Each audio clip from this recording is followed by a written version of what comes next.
1주년 바라만 볼 것인가 힛.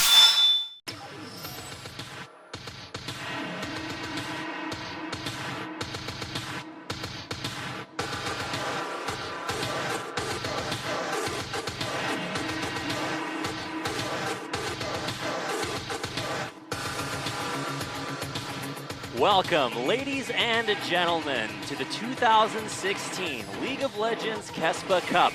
We are coming to you live from the Bexco Auditorium, overlooking the stunning Haeundae Beach in Busan, Korea. Welcome to the semifinals, which will include our two best of threes today, starting off with KONGDOO Monster taking on the 2015 KeSPA Cup champions ESC Ever, and of course the world champions SK Telecom T1, facing off against their semifinal opponents, the Rocks Tigers. Yep, and I mean the first series of the day is going to probably be really exciting actually. KONGDOO Monster is looking fantastic, especially with their win over KT last week. And they're probably looking to try to make a run for the finals, but ESC showing up once again in the KeSPA Cup. That is very true. They sort of have a KeSPA Cup buff when it comes to playing games here. It certainly seems that nothing could stand in their way, but like you mentioned, the saying that they beat KT is not something that every team can say, and certainly for a team fresh into LCK, just qualifying this season after winning their way in through Challengers, certainly seems like they are on a very solid upward trend. So here you can see coming on to your stage, please welcome ESC Ever. That is Crazy, Bless, Tempt, Loken, and Totoro. And that's going to be their lineup for ESC Ever. Of course, not going to be substituting any players. However, coming into this season from their promotion relegation matches, they actually played those with a guy named Firetrap, very well known for things like top lane Yasuo, which didn't work out then. And of course, he didn't work out. Now we're going to be seeing Crazy here this time around. Now we're going to have a KONGDOO Monster entering the stage. Roach, Punch, Edge, Soul, and Googer to round out their lineup. What was most impressive about KONGDOO Monster to you, Nick? I feel like overall it's just their macro play and the fact that they're not using any sort of cheese or particular styles that to really win their games or surprise their opponents. They're just coming out with very clean and crisp macro play, and it's really just impressive to see. And Punch has been looking phenomenal in the jungle. That is certainly true. And of course, for Punch, he's going to have his his work cut out for him going up against Bless. I think the biggest matchup that really defined their series from the promotion match was really that jungle matchup. We'll have a chance to see that. We get into our first series of the day. It's going to be our first best of three, and for ESC Ever, of course, maybe a lot on the line as we get into their match today. Yeah. 2016 리그 오브 레전드 캐스파컵 ESC 에버 대 콩도 몬스터. 저는 이렇게 생각합니다. 저는 이렇게 생각합니다. 사실 삼성전을 봤을 때는 저는 에버가 질 줄 알았는데 역시나 이변의 캐스파컵, 이변을 불러왔죠 또. 특히나 저는 탑에서 큐베 선수와 크레이지 선수가 굉장히 난전을 했던 게 아직도 기억에 남았어요. 굉장히 이런 플레이를 서로가 보여준다는 것 자체가 굉장히 너무나 재밌었고, 그런 플레이를 통해서 또 결국엔 승리를 따냈잖아요. 저는 보면서 라이너들의 이 기량이 성장한 게 진짜 눈에 띌 정도로 보인다는 게 ESC 에버 정말 그동안 많이 노력했구나, 많이 연습했구나를 느낄 수 있는 그런 경기력이었습니다. 콩도 몬스터도 비슷하게 ESC 에버와 같이 우리는 성장해야 한다라는 의지를 보여준 것 같아요. 이름을 가리고 있었을 때는, 이름을 가린다면 이게 콩도야? 이게 콩도 몬스터야? 아무도 몰랐을 것 같아요.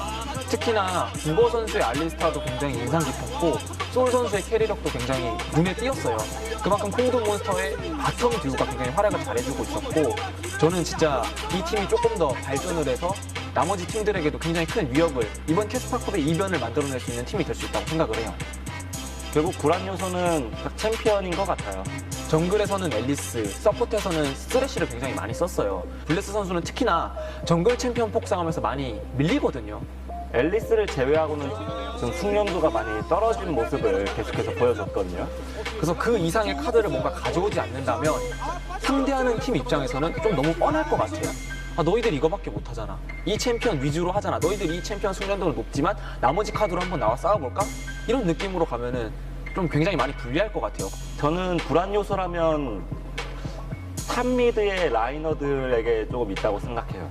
ESC가 12강, 8강 하면서 라이너들의 기량이 상당하다는 걸 계속해서 보여주고 있거든요. 로치 선수가 살짝은 걱정이 됩니다. 로치 선수가 말려야 뭐 잘 된다라는 우스갯소리가 있지만 그거는 또 그만큼 로치 선수가 많이 말린다는 뜻이거든요. 지금 크레이지 선수의 폼을 본다면 더 신경을 많이 써야 될 것 같아요. 특히 템트 선수의 기세도 전 상당하다고 생각해요. 삼성을 이길 때 보여줬던 기량은 물론 뱀픽으로 어느 정도 크라운 선수를 말리게 한 것도 있었고 뭐 컨디션적인 부분도 있지만 결국 그런 걸 다 감안해도 결국 이겼으니까요. 제 개인적인 생각은 아무래도 2대1로 콩도가 이길 것 같습니다. 확실히 전략적으로 너무 많은 카드를 보여줬었고 이제 그런 부분을 좀 잘 캐치를 해낸다면 KT를 이겼던 저력을 보여줬던 콩두기 때문에 굉장히 게임이 할만할 것 같아요. 저는 2대0으로 ESC가 이기지 않을까. 결국 ESC 에버가 이번 캐스파 컵에 걸고 있는 의지가 상당하기 때문에 4강전 콩도와의 결전에서 더 강해진 ESC 에버를 만나볼 수 있을 것 같습니다.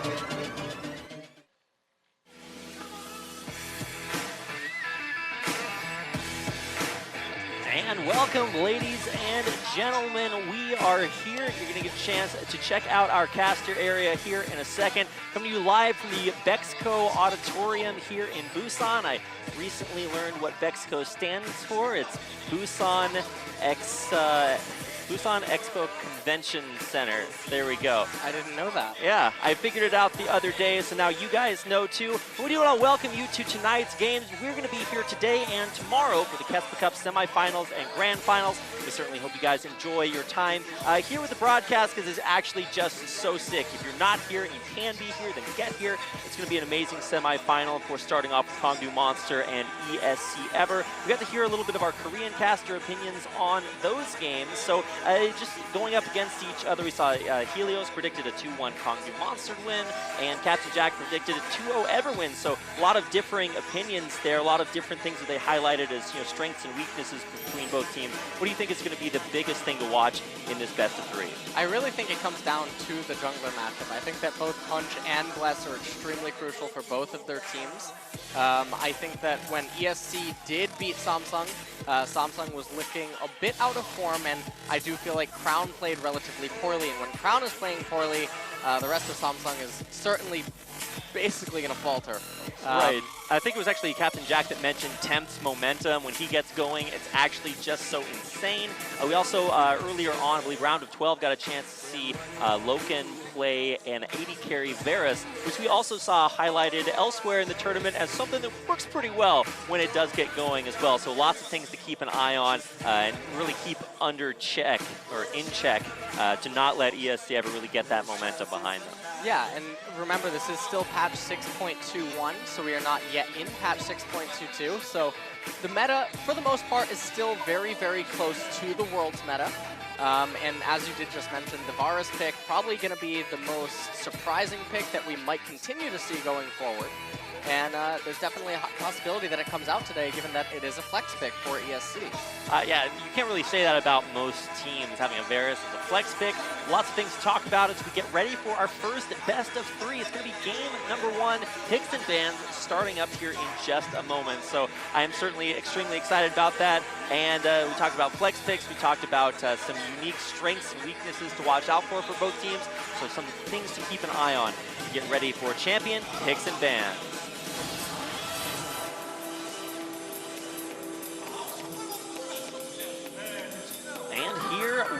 Go into champion picks and bans for game number 1, ESC Ever, facing off against KONGDOO Monster, starting things off with a Rise ban against Edge.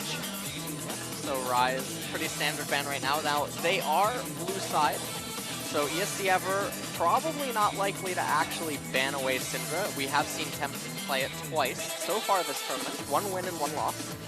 Interesting to see the Elise ban. We actually saw that talked about a little bit earlier on about how maybe that's it's definitely Bless's strongest champion, so wise to take that away from him. He is so integral to their team comp. Right, and it also sets up Punch to play the Lee Sin with less risk, given that the Lee Sin Elise matchup can get a little bit crazy at some points. But Punch probably much more adept at playing into the likes of Olaf or Rek'Sai if that would show, but it was the final ban actually by ESC Ever. Yeah, and with the Rek'Sai ban as well, setting up this Olaf pick. Now, Olaf maybe not the champion that LS would pick to open his Christmas present and unwrap an Olaf. That's like a sack of coal in there, but we've seen some good Olaf performances. What, do you think it's worth first picking here for Ever to put on Bless? I feel like putting Olaf on, well, putting Bless with Olaf, I think, is going to be a good decision, because I feel like if Bless gets a lead, he's definitely going to be able to suffocate his opponent. And Olaf, I mean, there's no better pick to do that than Olaf in the current jungle meta pool. And so if ESC Ever can find an advantage, I'm pretty certain that they can bring it home through Bless. So priority on junglers, not only in the ban phase, also in the picks, taking both of those out early. Roach locking in the Jhin for Soul, and that, we've seen Soul actually be a pretty incredible carry, and I believe Captain Jack actually highlighted that during our interview, so nice to see that on a power pick. And there's that Varus. We actually, I thought it was going to be banned away, but it's hovered over there by Ever. Yep. And so the Varus and Karma, this is a pretty strong lane composition if they choose to put them both in the bottom lane. However, that Varus and the Karma are both technically actually flexible. So that's a little bit scary right now. Could be in the mid lane, could be in the bottom lane, who knows? And that's a big sort of question mark that KONGDOO Monster are going to have to figure out. Now, they're actually highlighting some very interesting flexes as well. Yeah, and you know, speaking of another flex, right now we have the Echo highlight by KONGDOO Monsters, and they might lock this in here. Crazy actually has played a lot of top lane Olaf up there in solo queue, and so it actually ties into the fact that ESC's Ever once again, because we've seen this early on in the KeSPA Cup, all three of their champions at this point in the draft phase are flexible, in the sense that Crazy could actually just use the Olaf, and not a lot of people know that Olaf actually devours Echo up in the top lane. So that might be a really cool flex pick to see, you know, flex in a way we haven't in a long, long time. Back when, I'm trying to remember the last time I saw a top lane Olaf, it was quite a while ago. So now continuing to hover over some interesting picks as the Trundle and Echo are locked in for KONGDOO Monster. Loken and Totoro are going to be the ones working on finalizing this ESC Ever roster. Now, because they are on the blue side, they're going to be forced to reveal it, and it does look like they are hovering over an Irelia and Cassiopeia that would set up some very interesting flex situations. Yep, so Cassiopeia and Irelia, if they are locked in, which they are, so that's certainly going to be a top lane Irelia, and it's likely that that's going to be against Echo, so we might be seeing a little bit of a return of support Trundle. Okay, well, looking like the final pick here will be Orianna for Edge if that does finally get locked in, and it certainly looks like it will, and there it is. So we've got our finalized lineups for both of our semifinal teams here, and our first appearance of top lane Irelia for Crazy. Yep. And so this matchup can get a little bit chaotic if Crazy can manage to find the lead. Irelia is one of the better champions at managing to inflict a lot of pain onto Echo in the laning phase, although because it is Echo and this is still the patch where Tank Echo is alive and well, things can still get pretty scary as long as he can reach mid-game. Now, what do you think is the reason here for going so far outside of the pool of champions we've seen this far in the KeSPA Cup and grabbing that Irelia? Is it just for the 1v1 matchup, or does it have a deeper meaning for the ESC Ever team comp? Well, one of the things about Crazy is that he's actually played a unique champion in every single game. And so now, I mean, with the Irelia pick, he adds on to that. And I think that it just enables them to be more predictable, and it makes their opponents really question just what can ESC Ever pull out in the top lane. Certainly a very versatile player, definitely living up to his name. I believe they highlighted his performance versus Cube in their earlier series, round of 8, and just how much fighting there was. This guy just goes in all the time. It's going to be exciting to watch. As we get into our first game, your lineup for ESC Ever, Crazy, Bless, Tempt, Loken, and Totoro. Of course, across the stage here at Bexco are Roach, Punch, Edge, Soul, and Googer, making up the lineup for KONGDOO Monster. So these are your champions, your players, your teams for our first semifinal match. Get out there, hashtag KeSPA Cup, let everyone know you're watching. Of course, support the teams, hashtag ESC win and hashtag KDM win to let them know. So we get into our first game of this semifinal match. Game 1 starts right now.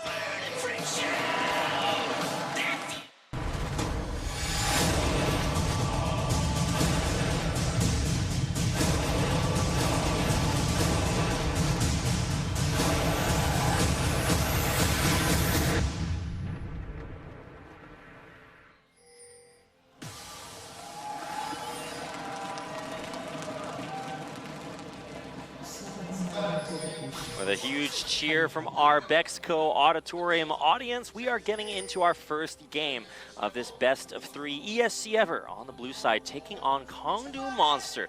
In the red, Loken and the rest of ESC all scouted out by this KONGDOO ward as they are 5-man invading this bottom jungle. KONGDOO well aware of that, but it won't be anything other than just a deep ward here for ESC. Yep, and so getting that ward down will let them know exactly what KONGDOO is going to do level 1. Now, again, it does look like a pretty standard start.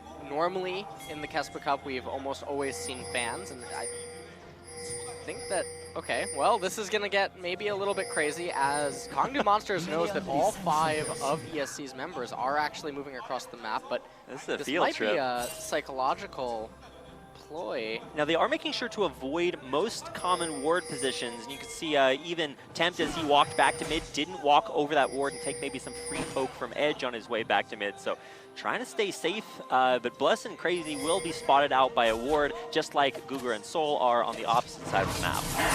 So Googer and Soul starting with the Stromp. Tempt and Edge actually going really hard. Oh my goodness. Tempt losing the poison, of course, with the Twin Fangs damage. She'll take a little bit of a worse side of that trade. But already a lot of aggression in the mid lane, which it goes against what you said earlier, also seeing a lot of these like very safe, passive sand formations to start things out. Looks like we could be in for another very aggressive series. Yep. And right now, Leeson and Olaf respectively just continuing to clear out their jungle. So it's not like we're having any super aggressive moves. Olaf can immediately make his way over to Wraiths and Red Camp. And the stats you can see there on your screen highlighting Ever's performance in their 2015 KeSPA Cup run, where they actually had the exact same scoreline in every single game coming up here to the round of 4. Last year in this round of 4, they 2-0'd the defending world champions SK Telecom. This year, they are going up against the new to LCK, fresh out of Challenger KONGDOO Monster. So you would think that on paper that is maybe an easier opponent, but they do still have this hill climb. We'll see if they can do it against KONGDOO when their lanes seem to be kind of having a little bit of a rough spot, certainly Crazy getting pushed in by Roach. Is that deliberate or just from the matchup? Well, at this point in the game, it's basically from the matchup. We can also see that Roach is running Grasp instead of Fervor, so much more sustain and tank oriented. And right now, Punch just trying to get some intel down on Bless. They're kind of doing a little ring around the, well, Rosie or Dragon, as the case may be. Maybe the Dragon's name is Rosie, and then it's appropriate both ways. So both junglers down kind of around the bottom side, but differentiating themselves as Punch comes down to bottom lane. Googer and Soul putting the wave in a position that's a little bit too difficult for that Lee Sin to gank just yet. Oh, getting pretty poked down, down to 300 health. And right now we see a very standard handoff when the jungler does not have any mana pool. So right now Edge is going to get the blue buff, and this is going to enable Edge to put a lot of pressure on Tempt, at least for the time being. And really, in the next few minutes here, Bless needs to make something happen, because with an Olaf and an Aurelia pick, yes, you do have a Varus and a Cassiopeia for late game scaling, but there's certainly a lot of threat if KONGDOO Monsters can reach the mid game completely unscathed. Well, here comes a threat top lane for ESC Ever as Bless waiting in that Tri-Brush. Now Roach is going to walk down into the Tri-Brush. This is a red buff Olaf, same level as Roach. Going to put down a lot of additional damage there. Roach is going to be forced to flash over the wall or dash. Wow, actually could have gone bad if he had missed that, but successfully disengages over the wall with that phase dive and heads his way back to base. Yeah, and that's a pretty good successful pressure. At least it forces the recall. Does come at the expense of Bless's Ghost, but that's not going to be the end of the world. He is able to get some counter jungling in on Punch. And now with Roach teleporting back up to top lane, that's probably going to be all right, as because Bless is still here and on the top half of the map, Crazy is completely content and safe to continue just farming out this wave, because it's very unlikely that Punch can offer any sort of gank assistance for Roach right now. So we talked about the jungle matchup being so crucial, and indeed that was actually very true in the series that they played in the promotion matches at the beginning of this past season, where when Punch did well, his team won, and of course on the other side, Bless as well. Yeah, and that one minion that was actually left by Crazy is pretty important. Had Crazy elected to recall, doesn't look like that is the case, but the lane is actually favorable for Crazy whenever the recall does occur. And so this is actually very good lane manipulation off the Olaf gank by ESC so far. So we have seen Bless in lane, getting things done. Punch has not necessarily made his presence known. Of course, looking to do that right about now. Does still have that flash up, but he is not level 6, so not going to see anything super crazy. But here he comes. Oh, it did show just barely out of Fog of War. So Tempt will be aware of what's being set up. Edge has hit level 6. Tempt still no level 6. Undertow did land, so that did force out the ward jump away from Punch. Didn't get a chance to check exactly how many wards he does have. Bottom lane has continued to be very aggressive as these poke matchups, or the Totoro and Loken poke would dictate, but we'll get a chance to see whether or not the junglers want to come down there and impact that lane as well. Yeah, and right now Bless still relatively healthy and certainly has enough mana to actually stick around and do something in bottom lane.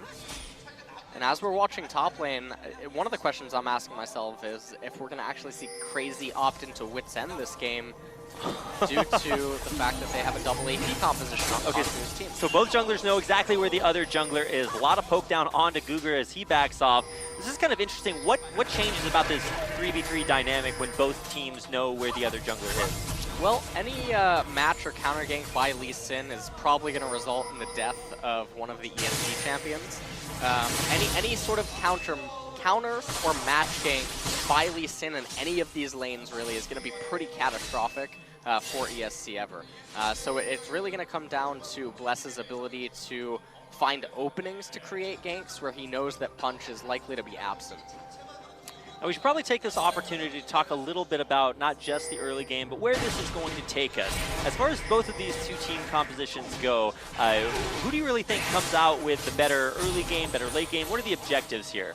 Well, KONGDOO Monsters, when they reach the mid-game, the Jhin ultimates are going to be pretty obnoxious and difficult for ESC ever to deal with. If Olaf doesn't have his summoners up, and if Crazy also doesn't have flash up or something, and as the game draws longer and longer, it's going to become increasingly more difficult for ESC to find wins.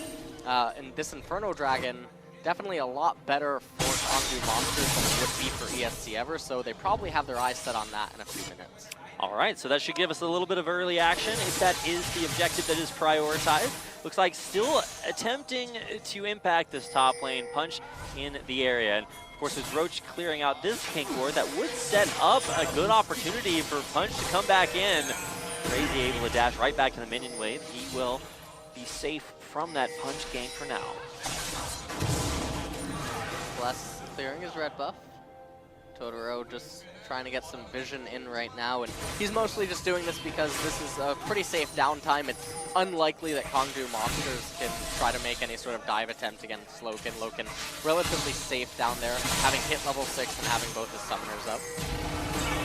We have seen the first few items being bought across the rift. Loken actually starting with that serrated dirk and then moving into a Tear of the Goddess after. Of course, the Tear first on Imp, like you, or Attempt rather, like you would expect from Cassiopeia. Across the board, what do you really think about these first few buys? Does that telegraph anything about the playstyle they're going for? No, they're mainly just standard buys. Loken and Tempt both respectively need those tiers. Obviously, Tempt wants to get the Seraph's Embrace eventually, but how Tempt will continue to itemize as the game progresses, I think, is going to be situational. Cassiopeia definitely very flexible with how she can itemize relative to the game flow and how she can pressure her opponents more through that itemization. But so far, everything actually is pretty standard. Oh, Edge walking a little bit too close. He's forced to use both his summoners. Having to blow both of them right there. Not super bad. Still going to be a little safe now that Punch is around. And might see a little bit of contention over Wraiths right here. And this could get a little ugly for Punch. He's coming in for the Spite Steal, but I think Bless actually got that. Yep, he did manage to secure it. Still down a level, though. Had he lost that camp, it would have certainly been a little bit worse, but he managed to secure the Smite win, and now... Oh, there's a flash aggressive over the wall, but that's going to be a kick right back into Shockwave to literally turn it into Edge's favor. Bless gets in, but is unable to save his carry. Great positioning, like you said, on that match gank by Punch. Yep, and so them getting the kill right there is actually pretty big. Going on to Edge, definitely one of the carries of the team. It's going to be very problematic for ESC, especially because Tempt also now having no summoners and also Bless having used his summoners prior. Teleport down to the bottom lane. Loken down to half HP. Totoro going to get, or actually it's Loken the first to be receiving the damage. He will be going down there as well. Totoro actually surviving for a little bit longer, but in the end it's a double for Roach, and all 4 members of KONGDOO survive the dive. Yeah, and that dive was pretty good by KONGDOO Monsters, and this is what I was talking about in the draft phase, where everything that they're doing is relatively standard. There's no surprise or special tactics actually occurring, and they're just taking the opportunities presented to them and punishing ESC for making mistakes. And this actually all ties into the mid gank that had just happened a little bit prior. They know that Tempt unable to respond to bottom lane. They know that it's impossible for Bless to actually be there. And after everything is said and done, our first 11 minutes of play, take us to a 0-3, walk us through the replay. Yeah, so at this point, I feel like the way that they juggled the tower aggro was pretty perfect. As we can see, they secure the double kill. Soul almost actually goes down. That was a little bit risky there. But they managed to get the double kill. They didn't translate it into an Inferno Drake capture, but it's still a pretty big win nonetheless. All planned. It's like, yeah, I got plenty of HP to tank that extra shot. And in the end, like we said, everybody survives down there. The gold count, even though after these 3 kills have all come in, actually pretty even. Only about 500 difference between both teams. Is that just from CS advantages? Because it seems like it's definitely going Crazy's way in the 1v1 up top. Yeah, well, of course it is from CS advantages. Bless has almost 20 more CS than Punch. And up there in the top lane, you can see the Crazy has quite a big CS gap over Echo.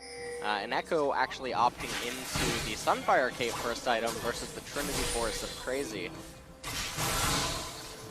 So continuing to build up Echo's tankiness, that is the build currently.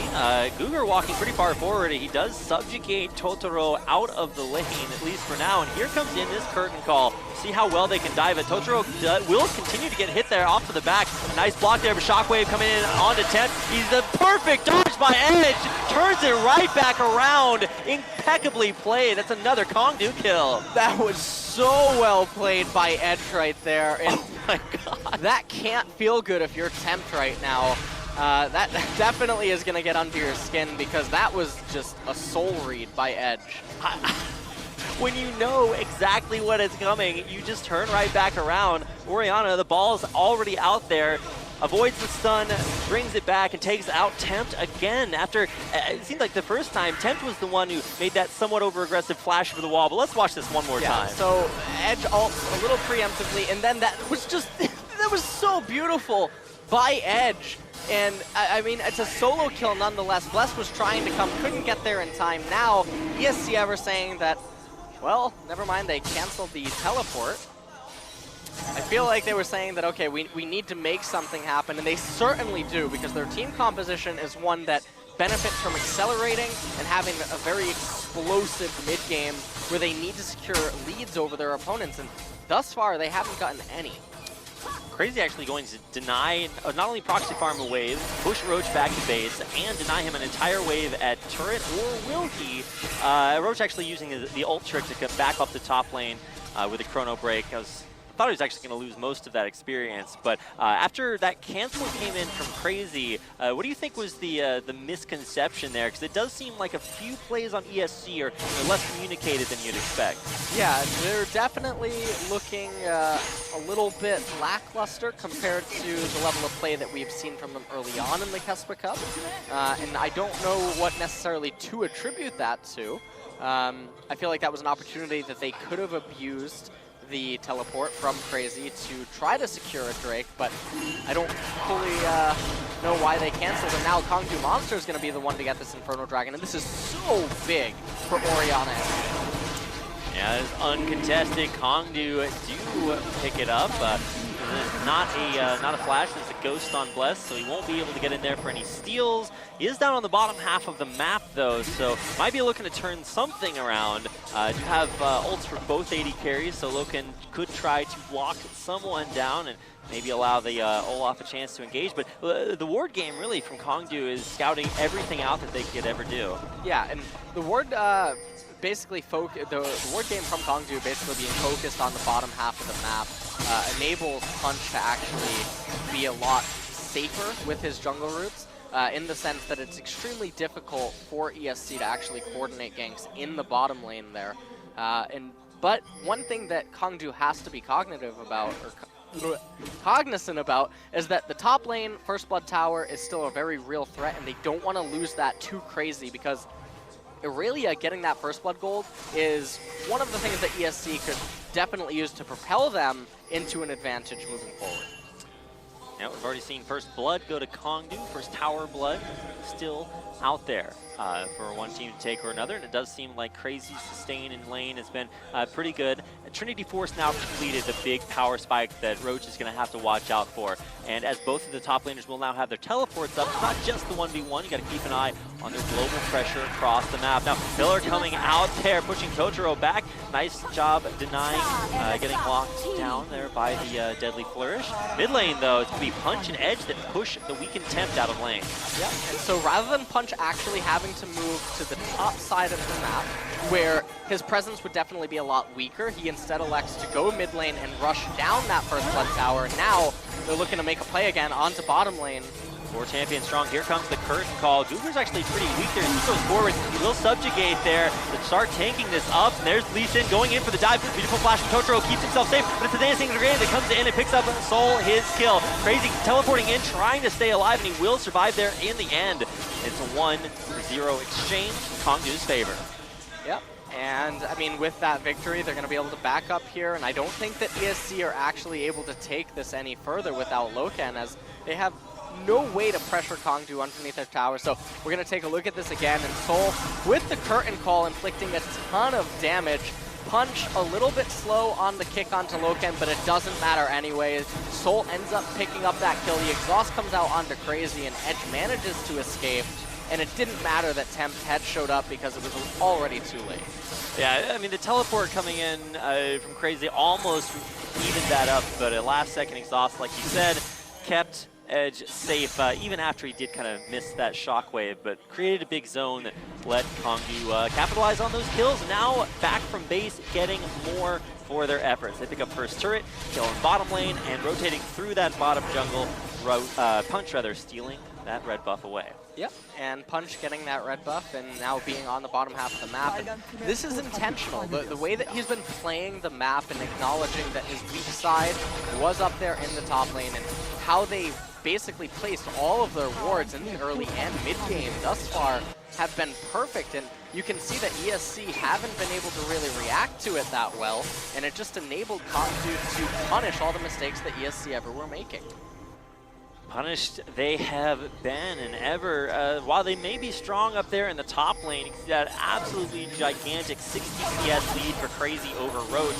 Is that really going to be something that ESC ever can really rely on? Because it doesn't seem to have had that much of an effect so far. Well, the 60 CS advantage is almost negated by the 2 kills.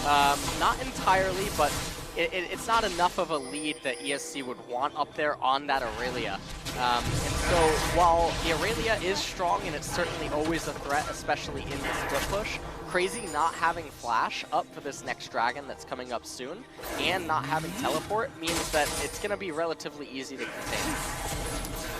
All right, well, we'll see if she gets contained up there in the top lane or joins the team and tries to make this a 5v5. It certainly looks like that is the option as ESC Ever start to walk their way down towards the bottom half of the map. Dragon up in 1 minute, so we will see if that's the next objective, or if maybe we see more continual jungle pressure from these insane ward patterns that KONGDOO have been putting out. It's really lighting up the night there on that lower half of the map. And Temp picking up the blue buff right now as he definitely wants that to have for the dragon fight. Blue buff pretty important on Cassio, and we can also see now that Crazy seems to just be moving back up to top lane, and this might be intentional. They might be willing to actually concede the dragon in favor of getting the tier 2 top lane turret, which Crazy can shred pretty quick with that Triforce. Tempt now checking every bush he walks into after some unlucky positioning there, getting 1v1 by Edge. Outplayed there, taken down, and really both carries here for ESC have faced continual pressure all game long from Punch. We talked about the previous time these two teams met in the LCK promotion matches. It was really the contrast between the two junglers that really led to KONGDOO's inevitable 3-1 victory in that series. Now, this is only a best of 3, so you would think that KONGDOO do still have very good chances. Is the KeSPA Cup buff alive and well?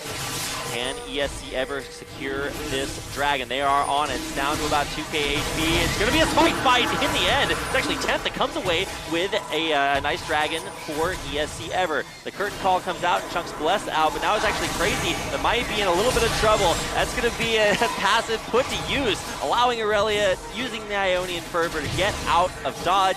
All those additional champions empowering the extra tenacity and allowing Crazy to survive. Yeah, and so that was a very big pickup by ESC. They certainly could not let KONGDOO have that Inferno Drake. They know that they just got started out by a Trinket Ward, but looks like they're trying to burst the Baron anyway. Dealing actually a lot of damage to it. Death Cap completed on Edge's Orianna is going to contribute to that a lot. And now Bless coming in. Can he get to the Baron in time? It's dropping down 2,000 HP. 1,000. It's Bless in the pit. It's good for Punch after Bless went a little too early. In the end, though, it actually might be a few kills coming back towards ESC Ever. They take out Edge. Everyone's still alive here for ESC, but they can't make it over the back Baron wall, and it will be the buff. Oh, wow. So, okay, Loken getting chunked out there, or Soul getting chunked out by Loken, who I thought might have found a few more, but a great smite there from Punch. I don't actually think Punch actually smote it. I think Bless got it down to like 100 HP. Yeah, well, I mean, the pickup of the Baron is gigantic right now for KONGDOO Monsters. Now they're going to be unable to actually capture this mid lane tier 1 turret, primarily because of the Baron buff minions, and that is just a gigantic victory for KONGDOO. You do have to question why they didn't blow more on trying to kill Crazy if the immediate follow-up was going to be a Baron play, but nonetheless, they secure it, and now ESC Ever is in a really rough spot. Certainly are, losing that big objective. I mean, you get a dragon, but at what cost? Now that evens up the Inferno Drake. Let's watch this smite again. So, I mean, Bless doing everything he could to get in here, and 75. Punch manages to secure it in the end, and then KONGDOO Monsters goes full disengage mode as they all just try to live. And so they lose a lot of summoners, they lost Inferno Drake, but they picked up the Baron. And that's the most important point right now, as ESC Ever are not yet really equipped to deal with the Jhin and the Orianna. Both of whom are incredibly powered up right now. Death Cop on top of Inferno Drake. Really, really strong performance here by Edge. Not only in the 1v1, but also communicating the help that he needs from the team. So Crazy and Roach continuing to go at it. Roach getting the much worse part of that trade, but nothing to stop KONGDOO from really pushing down these turrets off of that Baron advantage.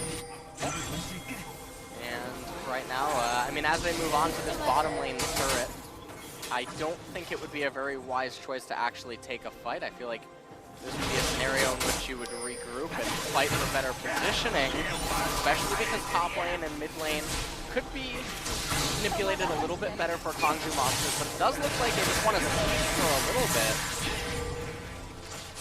Siege continues. Baron buff still up for a minute as KONGDOO push in. Now, Crazy up towards the mid lane, going off on a push there, does not have teleport. What do you think is the reason for distancing himself there?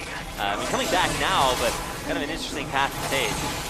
And here comes the curtain call from Soul, so this is one of the ways into the base, but again, Soul doesn't have that flash, he doesn't have that heal, so it's going to be quite the effort to actually protect him if Bless and Crazy try to go super hard on him. Yeah, they do need to find that way into the base, but what do you think is the best use of this last minute of Baron? I mean, recalling here for KONGDOO, do you think they can get any more out of it, or is that the effect that Baron has had on the map for KONGDOO? That's pretty much the effect that Baron has had on the map for KONGDOO Monsters. Now, they're moving up to top lane, and they moved to mid lane, and they fixed that, but this is something that they should have been doing about 30 to 45 seconds ago, and they didn't do that. Instead, they opted to siege bottom lane turret. Crazy. Might be in a little bit of a rough spot. You just see this, like, you know, blood in the water sensed out here. And oh my god, a brilliant pillar trying to keep Crazy in that parallel convergence. Subjugated, yes, but here comes Bless. Try to keep the top lane turret alive. Defense successful for now, but a big commitment here for KONGDOO. Crazy not going to get locked out by yet another great pillar from Cougar. Pressure continues here. No Baron for KONGDOO. Still looks like they will be able to save this turret. Won't be able to save the turret. With the turret going down, the siege looking like it might actually persist on. Curtain call probably going to be up soon here. And it is, so never mind, they are opting to recall. I feel like they could have used the curtain call to actually press on, given that they knew that Loken was coming up from bottom lane and unlikely to actually be at the fight, but not willing to risk it. KONGDOO Monsters recalls, collects themselves. Dragon up in a minute. They definitely want to get in position, get ward coverage around that, and right now, all of the lanes are looking pretty good for them. Now, it is a Cloud Drake, so I'm not sure if that's necessarily going to be prime priority, but after so many turrets taken down, in the end, there's actually no advantage there off the Baron power play. I thought they would have actually come away with quite a bit because they were able to take that second tier down, so maybe we'll get that updated, but it certainly looks like it's pretty even across the board. Yep. But going even at this stage in the game is going to be infinitely more beneficial to KONGDOO Monsters because of the team composition.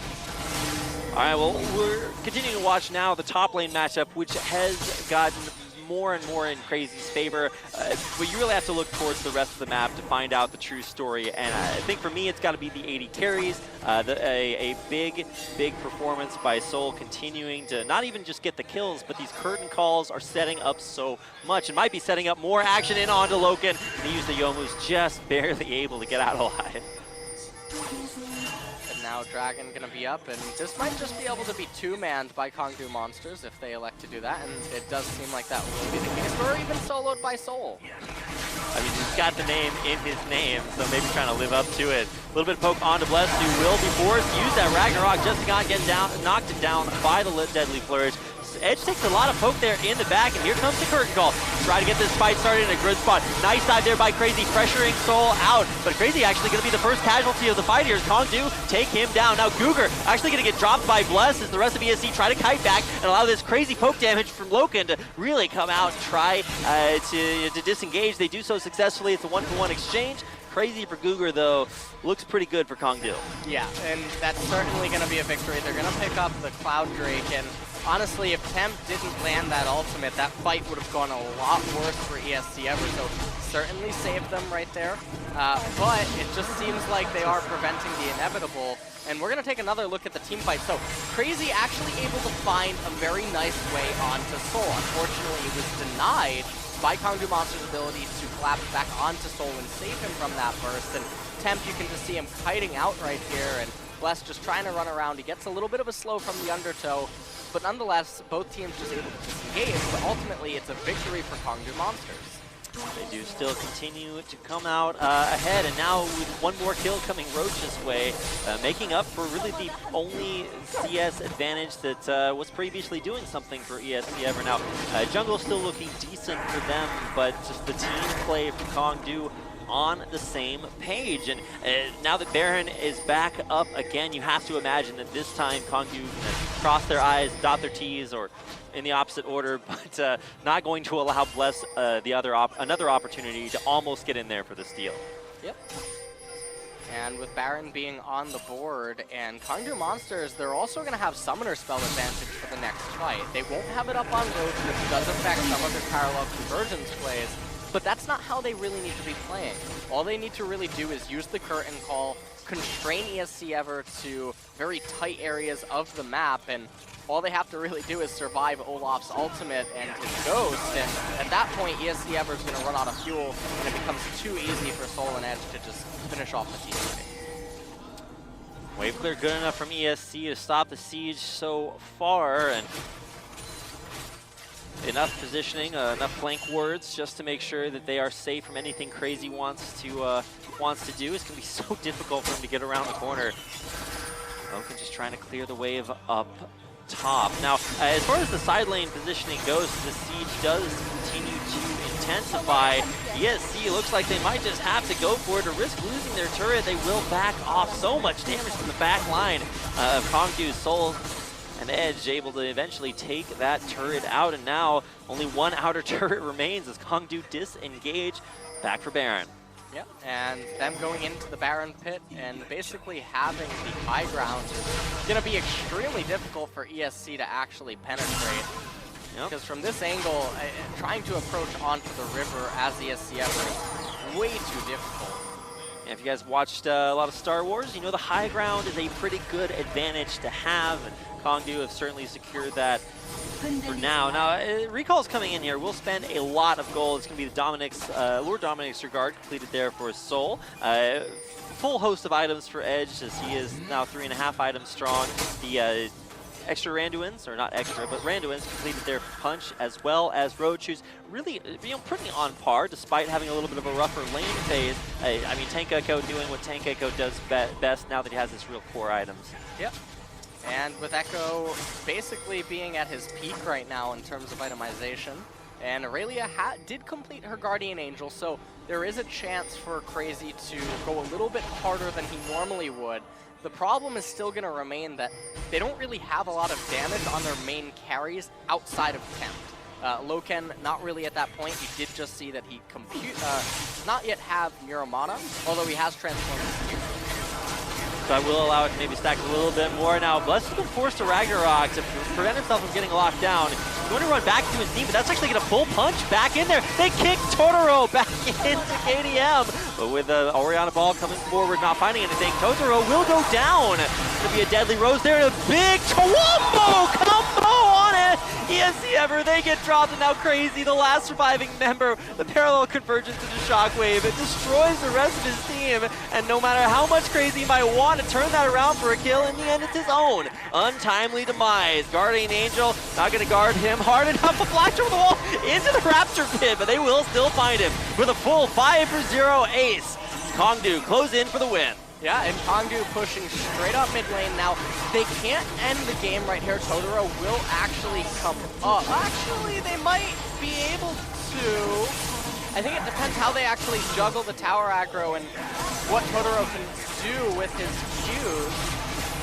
This is going to have to be the biggest karma Qs you have ever seen. Got to get a lot of upvotes in there for him to be able to turn this from a bad situation into a good one. There's the respawn on Loken, but it just doesn't matter. After an insane team fight, KONGDOO Monsters take an 11-2 victory over ESC Ever. Yeah, and that was a very, very clean game. Right at the end there, I was actually surprised at the speed at which they raised those Nexus turrets. And so they actually seized an opportunity, and they took it, and that's going to be game number 1. And, I mean, they continue to show that they just have very, very, very clean play. It's just the team coordination on the same page all the time. Consistent dives bottom lane to get that lane ahead. And really, especially for me, Tempt's Cassiopeia play looked pretty suspect, flashing into the enemy side of the jungle and getting countered, walking into blind bushes and getting 1v1. Little bit of answers for ESC Ever to come out if they want to take game number 2. Yeah, ESC, I didn't like their team composition, and I felt like they fell under too much pressure, and when Loken and Totoro down in the bottom lane just got completely outclassed by the plays that KONGDOO Monsters set up, it felt like one of their main carries, one of the main focal points of their team was just so far out of the game that it didn't matter. It was really rough to come back from at that point, and even though Crazy actually did have a great 1v1 matchup, that was not what turned it around. It was the teleports bottom lane that really helped put KONGDOO Monster ahead. We'll see if they are just going to take the 2-0 and advance as a team new to LCK. If ESC ever can turn it around, we'll find out in game number 2 coming up next.